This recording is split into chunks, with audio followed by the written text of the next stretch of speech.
Assalamualaikum warahmatullahi wabarakatuh. Ya, Sohib muda kelas 11 SMA Muhpeka yang insya Allah berbahagia dan dirahmati Allah.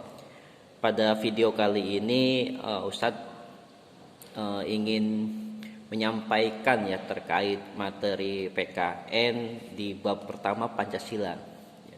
Setelah minggu yang lalu kita belajar ya mengenal sejarah perumusan Pancasila, pada kesempatan kali ini saya akan membicarakan tentang penerapan nilai-nilai Pancasila dalam kehidupan sehari-hari ya. Nah, jadi untuk penerapan nilai-nilai Pancasila, bagaimana peluang penerapannya dan apa tantangannya, ini coba kita urai ya. Yang pertama, Pancasila ini perlu diketahui sebagai sistem nilai, sistem norma dan pandangan hidup serta ideologi bangsa kita, ideologi negara yang fungsinya untuk membimbing, mengarahkan perjalanan bangsa dan negara ini menuju cita-cita kehidupan ya. Jadi dalam Pancasila itu ada 3 tataran nilai ya. Yang pertama ada nilai dasar, ada nilai instrumental dan nilai praksis. Nah,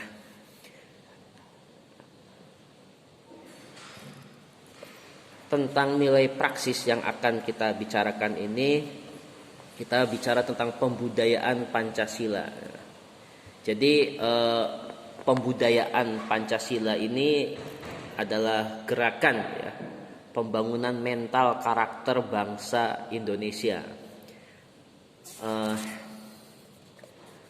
Usaha membangun mental karakter bangsa Indonesia harus dilaksanakan tentu dengan konsisten ya, berkelanjutan dan terpadu. Maka dari itu fungsi pendidikan karakter memegang penting. Pendidikan ini harus diupayakan ya dengan sungguh-sungguh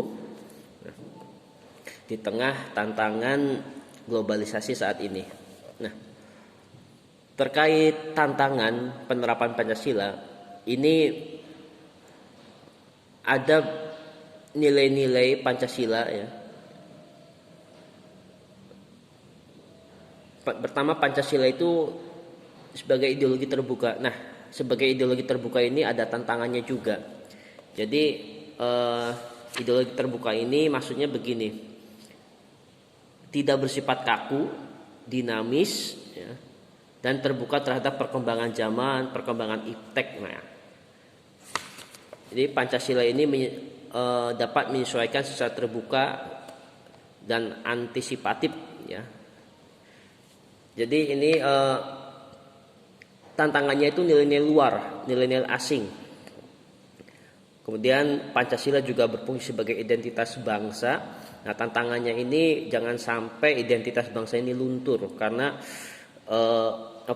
proses globalisasi yang luar biasa sangat masif. Nah, ini Pancasila juga berfungsi sebagai pembangun karakter bangsa. Kemudian Pancasila juga berfungsi sebagai penyaring nilai-nilai budaya yang tidak sesuai dengan bangsa kita. Dan yang terpenting Pancasila itu sebagai pemersatu ya. Nah,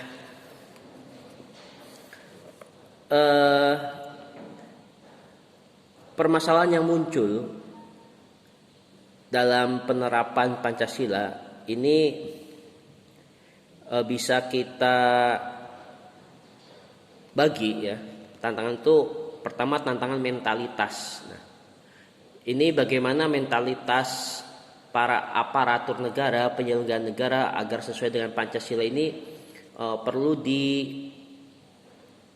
diupayakan. Ada faktor-faktor penghambat ya dari penerapan ini. Contoh tantangan faktor penghambat itu tentang isu-isu sara yang semakin menguat di era informasi saat ini. Kemudian juga ada tantangan yang bersifat normatif ya. Jadi tantangan yang bersifat normatif ini terkait dengan tata sistem hukum nasional yang harus produk-produk hukum itu harus adil dan berdasarkan Pancasila. Nah, produk-produk hukum ini jangan sampai disalahgunakan untuk kepentingan yang sifatnya untuk kekuasaan, ya, untuk menghantam rakyat kecil, menghantam musuh, tapi memang benar-benar untuk tujuannya untuk keadilan. Nah, kemudian tantangan global. Nah, ini globalisasi ini era yang saat ini kita hadapi, sehingga ini Pancasila ini dalam menghadapi tantangan global ini dengan adanya hubungan antar negara ini perlu diperkuat ideologi Pancasila, terutama dari nilai-nilai luar yang memberikan dampak negatif. Jangan sampai ideologi Pancasila ini melemah. Nah, itu kira-kira dalam hal tantangan pelaksanaan implementasi Pancasila. Nah, nilai Pancasila ini perlu kita kembangkan, perlu kita lestarikan, ya. Perlu kita amalkan di berbagai lingkungan, misalkan di lingkungan keluarga, ya. Jadi bagaimana membiasakan di lingkungan keluarga itu ketika ada sebuah permasalahan dibicarakan dengan musyawarah antara anggota keluarga, saling menyayangi antar saudara, membantu menyelesaikan pekerjaan orang tua di rumah, seperti itu, ya. Atau di lingkungan sekolah, ya. Di lingkungan sekolah ini, ya, disiplin, mematuhi tata tertib, kemudian membantu teman yang sedang kesulitan, terkena musibah, kemudian toleransi, ya, toleransi terhadap perbedaan-perbedaan, seperti itu. Ataupun yang lebih luas lagi di lingkungan masyarakat, ya, misalkan kita rukun dengan tetangga, ya, menghormati sesama warga, kemudian tolong menolong membantu warga yang membutuhkan, kemudian mengutamakan musyawarah dalam mengambil keputusan di tingkat RT RW. Nah, itu contoh implementasi real nilai Pancasila. Atau di dalam lingkungan yang luas seperti negara, ini misalkan menyampaikan pendapat, ya, dan aspirasi dengan tanggung jawab, misalkan mendatangi MPR, DPR, seperti itu, ya. Toleransi terhadap keberagaman bangsa dan keberagaman suku bangsa, ya. Kemudian mematuhi hukum-hukum yang berlaku di negara Indonesia. Nah, itu contoh beberapa penerapan. Nah, dan satu hal Ustadz ingin mengangkat tentang karakteristik gotong royong, ya. Bangsa kita terkenal dari dulu itu bangsa yang suka bergotong royong. Nah, ini kita sebagai makhluk sosial perlu membudayakannya.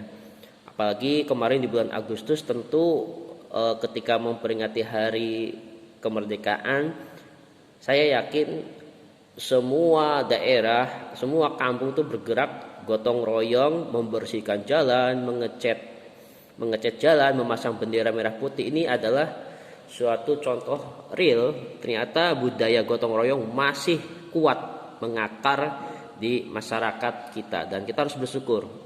Dan sebagai generasi muda harus mempertahankan hal itu, ya. Ini karena gotong royong itu merupakan bentuk kepedulian sosial. Nah, kepedulian sosial ini perlu diasah, ya. Sesama teman perlu kita saling kerjasama, peduli, jangan sampai saling membuli. Nah, seperti itu. Nah, itu contoh penerapan Pancasila. Nah, baik, bab pertama ini bicara tentang Pancasila, ya, bagaimana sejarahnya dan bagaimana implementasinya. Di video ini Ustadz mengangkat, ya, mengulas tentang implementasinya yang memang banyak tantangannya, tapi insya Allah saya yakin, ya, kalian mampu mengamalkan, mampu mengimplementasikan nilai-nilai Pancasila, karena di dalam nilai-nilai Pancasila itu ada nilai integratif, ya, yang mempersatukan seperti gotong royong, musyawarah, menghargai kemanusiaan, menghormati umat agama lain dan sebagainya. Itu nilai-nilai itu yang perlu dilestarikan. Terima kasih. Mungkin itu saja. Semoga bermanfaat. Assalamualaikum warahmatullahi wabarakatuh.